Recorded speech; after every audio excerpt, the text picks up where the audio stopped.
Good morning dear student.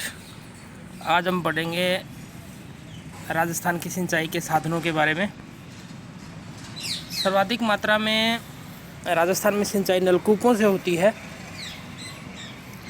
और पश्चिमी राजस्थान में अभी देखा जाए तो उत्तरी पश्चिमी राजस्थान में गंगानगर, हनुमानगढ़, बीकानेर और बाड़मेर तक जो IGNP है, इंदिरा गांधी नहर परियोजना, जो विश्व की सबसे बड़ी नहर परियोजना है, तो इससे सिंचाई होती है।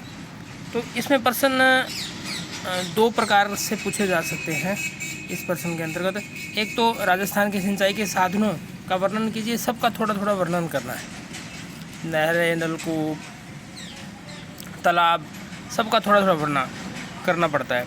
और एक प्रश्न पूछा जाता है भी IGNP का वर्णन करो। तो IGNP के दोनों चरण, तीनों को मिला करके तीनों चरण, उसकी लिफ्ट नहरें, जो 8 लिफ्ट नहरें हैं, उनका वर्णन और उन सब का वर्णन पड़ता है। तो अपना इसको 3 भागों में डिवाइडेशन करके पढ़ेंगे। एक तो राजस्थान की IGNP, उसको अलग, प्लस राजस्थान के टोटल जो सिंचाई के साधन हैं उनका अपने अध्ययन करेंगे। अब इसका एक सामान्य सा परिचय अपने पढ़ते हैं। राजस्थान के कुल क्षेत्रफल यानी कि 239 वर्ग किलोमीटर है। उसका 228 लाख हेक्टेयर फसलीय क्षेत्र है, यानी कि कृषिगत क्षेत्र है। राजस्थान के सिंचाई श्रीगंगानगर, हनुमानगढ़ में सर्वाधिक सिंचित क्षेत्र है, जबकि जैसलमेर सबसे कम सिंचित क्षेत्र है। राजस्थान का उत्तरी पश्चिमी क्षेत्रफल राज्य का 60% से अधिक है। वहाँ वर्षा 10 से 40 सेंटीमीटर होती है। यहाँ मौसमी नदियाँ अंत प्रवाह क्षेत्र में सम्मिलित हैं। राजस्थान के दक्षिणी पूर्वी व पूर्वी भाग में वार्षिक वर्षा 50 से 100 सेमी होती है। यहाँ बाढ़ के समय जन धन की अपार हानि होती है। वर्तमान में राज्य में उपलब्ध स्थायी जल की मात्रा 158 लाख हेक्टेयर फीट है। अब बात करते हैं अपने सिंचाई की। राजस्थान में सिंचाई की आवश्यकता क्यों है? राजस्थान में सिंचाई की आवश्यकता निम्न इसके कारण हो सकते हैं सिंचाई के। एक है वर्षा की अनिश्चितता, अर्थात राजस्थान में वर्षा प्रधानतः मानसून से होती है। दक्षिण पश्चिमी मानसून जो है केवल थोड़ी सी मात्रा में बरसात करवाता है, माउंट आबू, और जो दक्षिण पूर्वी मानसून एक प्रकार से कह सकते हैं, जो बंगाल की खाड़ी वाला मानसून है, ठीक है, उससे राजस्थान में लगभग वर्षा होती है।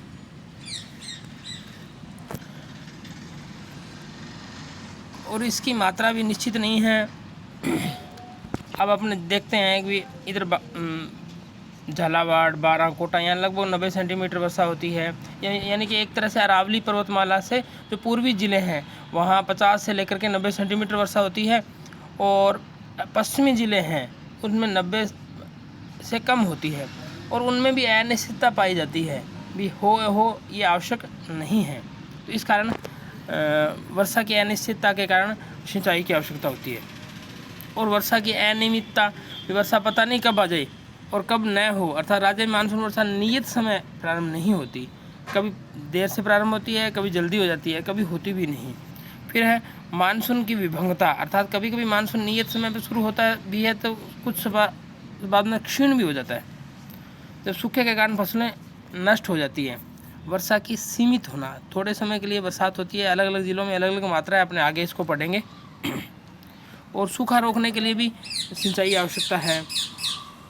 जनसंख्या में निरंतर वृद्धि हो रही है। खाद्य आपूर्ति के लिए भी, खाद्यान्न उत्पादन करने के लिए भी सिंचाई करने की आवश्यकता है।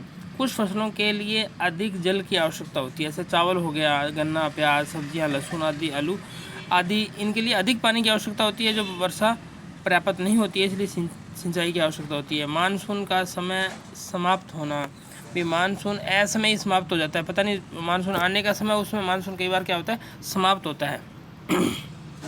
फिर है मिट्टी की प्रकृति कैसी है, उस मिट्टी की प्रकृति भी निर्भर करता है भी पानी कितनी पानी से ये संतृप्त हो जाती है। अतः राजस्थान की बलुई हल्की मिट्टी, दोमट मिट्टी अधिक समय तक जल रोकने में असमर्थ है, अतः इसे कृषि योग्य बनाए रखने के लिए बार बार सिंचाई करना आवश्यक होता है। अब नित्यवाही नदियाँ नहीं हैं, केवल चंबल नदी है, या फिर एक माही नदी को भी मानते हैं।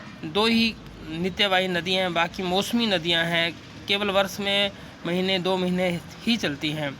व्यावसायिक फसलों में उत्पादन वृद्धि के लिए, व्यावसायिक फसल उत्पादन करने के लिए या नकदी फसलों जिनमें तिलहन, दलहन, पेय, रेशेदार फसलें उत्पादन में वृद्धि के लिए सिंचाई की आवश्यकता होती है। वाष्पीकरण की दर कम करने हेतु यानी कि राजस्थान में लगभग 365 दिनों में से 325 दिन धूप पड़ती है और इस वाष्पीकरण सर्वाधिक मात्रा में राजस्थान में ही होता है भारत में, तो इसके लिए भी सिंचाई की आवश्यकता होती है। राजस्थान के पश्चिमी भाग में स्थायी जल का वाष्पीकरण अधिक होता है। यदि सिंचाई के माध्यम से जल भूमि में मृदा पहुंचेगा तो नमी का संचय होता रहेगा। वर्षा का असमान वितरण, अर्थात राज्य में 50 सेमी समवर्षा रेखा के पूर्वी भाग में वर्षा अधिक होती है तथा पश्चिमी भाग में वर्षा कम होती है, अतः सिंचाई की आवश्यकता होती है। जैसा मैंने आपको पूर्व में भी बताया, अरावली पर्वतमाला है जो 50 सेंटीमीटर वर्षा रेखा इसके ऊपर से होकर के गुजरती है। इसके पूर्व में जिलों में 50 सेंटीमीटर से ज़्यादा वर्षा, पश्चिम में जो जिले हैं उसमें कम वर्षा होती है।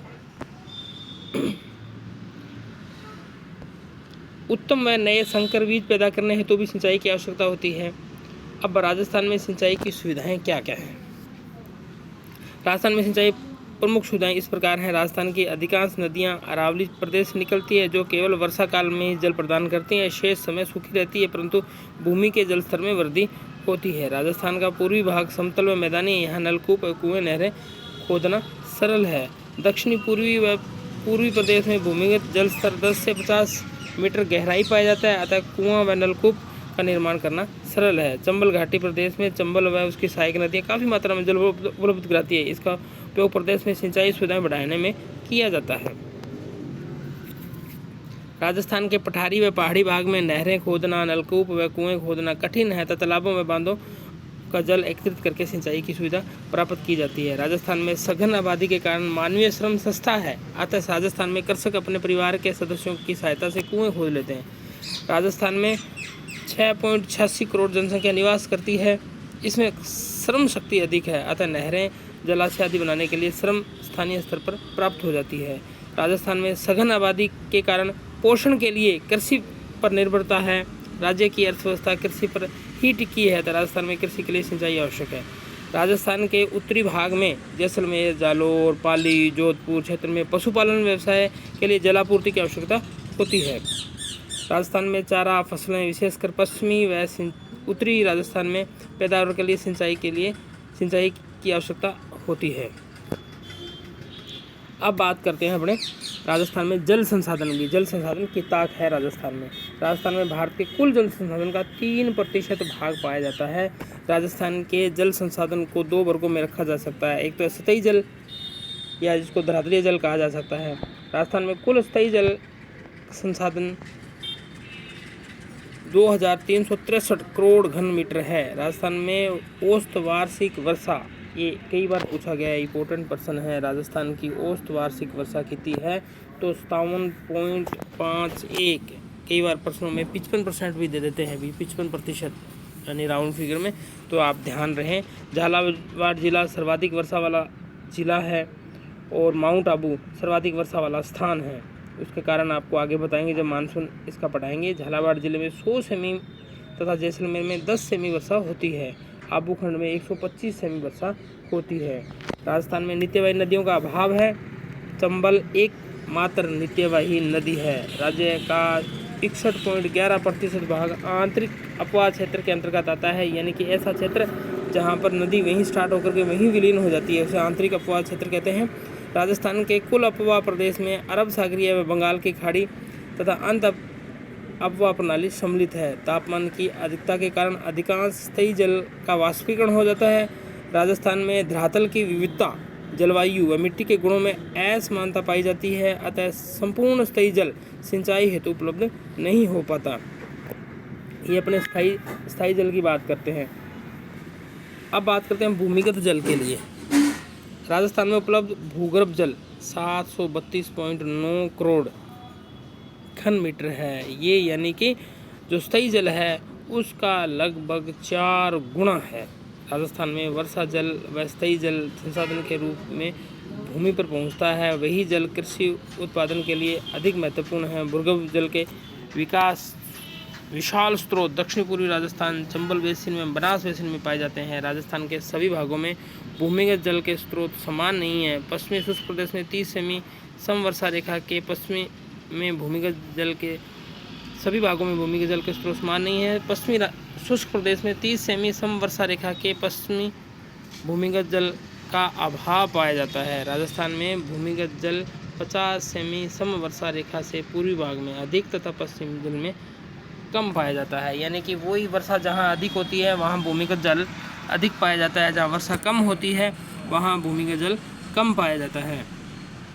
इस प्रकार हम कह सकते हैं कि राजस्थान में जो सिंचाई की आवश्यकता है वह सर्वाधिक मात्रा के अंदर है, क्योंकि यहाँ पर जो वर्षा होती है वह कम मात्रा में होती है और जहाँ होती है वहाँ भूमिगत जल भी अधिक पाया जाता है। ये आपको समझ में आया होगा। कल अपने पढ़ेंगे IGNP के बारे में। मोस्ट इम्पोर्टेंट प्रश्न इसमें IGNP बनता है। कई बार प्रश्न को IGNP को घुमा फिरा करके ही क्वेश्चन पूछा जाता है। धन्यवाद।